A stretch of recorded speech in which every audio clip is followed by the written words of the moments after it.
देखिए, ये तो अब बहुत स्पष्ट है कि ये लड़ाई उनके लिए मजहबी है। वो मजहब के चश्मे से देख रहे हैं, तभी ये जब्बार साहब चिल्ला रहे हैं, उनके लिए रो रहे हैं, और तभी मुफ्ती भी ऐसी बातें कर रही हैं। लेकिन देखिए, बात अंत में आती है कि भाई राष्ट्रीय हित क्या है। आप कौन से देश से आपकी दोस्ती दोस्ती थी, कौन गुड बॉय है, कौन बैड बॉय है, लड़ाई हो रही है, कौन अच्छा है, कौन बुरा है, ये लड़ाई नहीं है।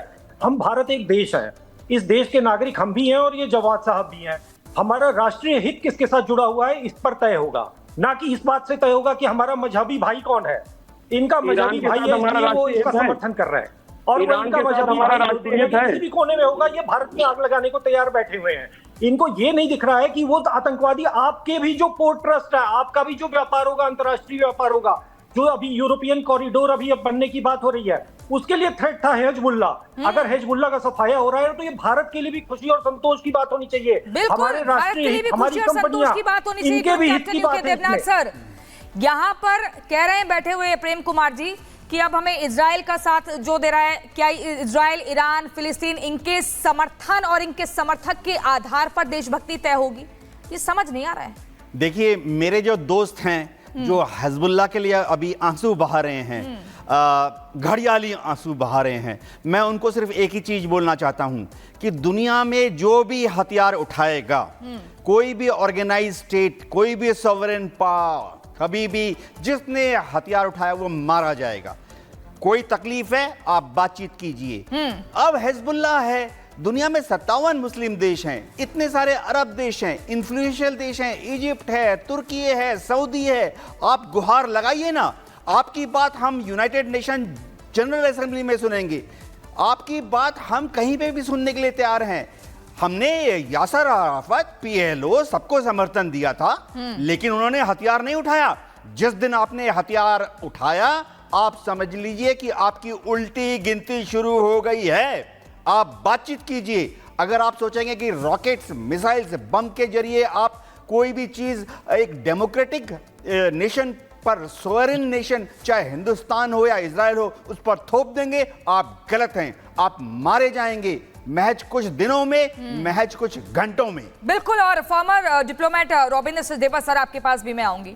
आप विदेशी मामलों के जानकार हैं, जरा बताइए यहाँ पर जो हमारे पैनल में कुछ लोग बैठे हुए हैं, थोड़ा सा ज्ञान बढ़ाइए उनका। यह भारत कभी भी किसी का पक्षधर नहीं रहा है, लेकिन जिसने भी हथियार के साथ मासूमों की जान ली है, भारत ने उसका कभी समर्थन नहीं किया है। यहां पर जरा इनको बताइए कि इस्लामिक वर्ल्ड में भी जश्न मनाया जा रहा है। कई सारे ऐसे न्यूज चैनल्स हैं जहां पर जैसे ही खबर आती है वहां पर जश्न मनता है, क्योंकि मासूमों की जान ली थी नसरुल्लाह ने। 32 सालों से लगातार नरसंहार का दोषी था ये। Thank you Priyanka ji. या ना, एब्सोल्युटली यस। इंडिया का देखिए, हमारी फॉरेन पॉलिसी और जिस हिसाब से हम चले, और अभी भी आज की तारीख में, इनफैक्ट अब तो हम बल्कि और ज्यादा डंके की चोट और ज्यादा स्ट्रांगली कह रहे हैं कि ये एरा युद्ध की नहीं है एंड नॉन वायलेंस के रास्ते पे चलना है। एब्सोल्युटली इस समय इंडिया तो बल्कि आई थिंक बहुत ज्यादा इस बात को वजन दे रहा है, और ऑलरेडी हमेशा देते थे, पर अब दुनिया भी सुन रही है। That is one. Secondly, unfortunate बात यह है कि इसमें ना कुछ ट्रुथ का भी एलिमेंट है अलग एंगल से। वो ये है कि आतंकी कौन है। यस, हम कहते हैं जिसने आर्म्स उठाए, राइट, बट होता क्या है, मेरा आतंकी है, आप उसको कहते हैं फ्रीडम फाइटर है, और जिसको मैं कहता हूं कि वो फ्रीडम फाइटर है मेरा, उसको दूसरी पार्टी कहती है तो आतंकी है। तो यूनाइटेड नेशंस में भी और दुनिया भर में, यस दैट इज राइट, आतंकी डेफिनेशन नहीं हो पाई है अभी, इसी प्रॉब्लम के कारण कि आप कैसे डेजिग्नेट करेंगे। वो तो कह रहे हैं हम तो फ्रीडम फाइटर, हम तो अपनी आजादी के लिए लड़ रहे हैं जी। तो इसके हिसाब से तो इंडियन जो इंडिपेंडेंस हुई, उसमें आजादी से पहले जो हमारे फ्रीडम फाइटर्स थे वो तो आतंकी थे, राइट। तो ये प्रॉब्लम है। बट इसको साइड में रखते हुए कुछ चीजें हैं जो कॉमन सेंस दिखती है, और वो कॉमन सेंस ये दिखती है, एक्टिविटी जैसे हमस का 7 अक्टूबर का अटैक क्लियरली आतंक है। वो हिजबुल्लाह जो करता है आतंक है वो। तो कई चीजें क्लियर कट है। अल कायदा आतंक है, डेफिनेटली यस, राइट। बट कई मामलों में ये हो जाता है कि फ्रीडम फाइटर है या आतंकी। इस समय की जो बात हो रही है, इस समय तो क्लियर कट कैटेगरी है आतंक की, जो कि हमस और हिजबुल्लाह फैला रहे हैं। हमास हो, हुती हो, हिजबुल्लाह हो, ये सभी वैश्विक आतंकी घोषित हो चुके हैं। इनके लिए किस तरह की ये संवेदना रखना, ये सॉफ्ट कॉर्नर रखना, ये बहुत ही समझ से परे हो जाता है। लेकिन सैयद जव्वाद जी, पहला मुझे ये जवाब दीजिए, क्या नसरुल्लाह भारत के लिए या पीडीपी के लिए हीरो है? क्या आप लोग उसे आतंकी मानते हैं या नहीं मानते हैं? देखिए, मैंने फिर आपसे कहा कि भारत के ताल्लुकात ईरान के साथ आप बहुत मेरे अच्छे सवाल का जवाब संबंध दीजिए, हैं। मुझे ताल्लुकात मत सुनिए, बताइए। मैं- आप नसरुल्लाह की बात सुनिए, करिए, मुझे ताल्लुकात मैडम- नहीं समझने। मैडम, भारत के आप रिश्तों पर आज सुनना बात नहीं ही चाह नहीं रही करते। ये फिर किसी और दिन आप के लिए सुनना रखते नहीं चाह रही हैं। हैं। नसरुल्लाह आप आपके लिए सुनना हीरो नहीं है चाह या रहे नहीं हैं। है? आपके उसका महिमा मंडन इतना क्यों किया जा रहा है? बताइए, आपके लिए नसरुल्लाह आतंकी है या नहीं है? सुनिए मैडम, सुन लीजिए। आपके लिए नाथुराम हीरो होगा। आप नाथुराम को फॉलो करती होंगे, आपके लिए नाथुराम नसरुल्लाह हीरो नहीं है तो फिर आतंकी बुरहान वानी भी आपके लिए हीरो आतंकी है।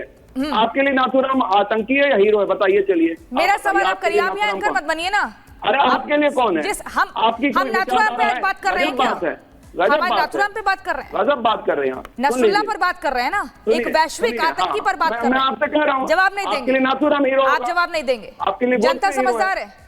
बहुत से लोगों की आप जनता बताइए। समझदार, इसीलिए समझा रहा हूँ। अगर आपके लिए नसरुल्लाह हीरो है तो फिर आपके लिए आतंकी बुरहान वानी भी हीरो होगा, सुनिए। फिर आपके लिए ओसामा बिन लादेन भी हीरो होगा, आपके लिए हाफिज सईद भी हीरो होगा, मसूद अजहर भी हीरो होगा। ये सभी आपके लिए हीरो है। गांधी जी का हत्यारा हीरो है।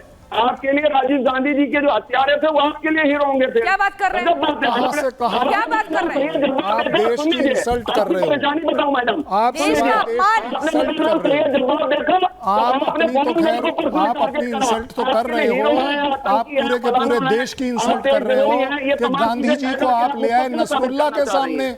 नसरुल्लाह के साथ आपको गांधी जी कंपेयर करने पड़ गए। इससे ज्यादा और स्टेटमेंट नहीं हो सकती, बेशर्मी नहीं हो सकती। इतनी बड़ी गद्दारी देश के भाई लिए। हो, आप मेरे अपने देश के भाई हो।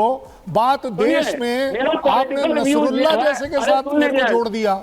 इससे बड़ी और क्या इंसल्ट हो? आप मानते हैं आतंकी रूस को? रूस को अमेरिका ने आतंकी कहा था। आप मानते हैं आतंकी? आपको याद है बुरहान वानी की मौत पर 4 लाख रुपए का चेक दिया गया था। आतंकी है वो, लेकिन उसे भी हीरो मान रहे हैं आप। अब देखिए, आप बोलने नहीं देंगे।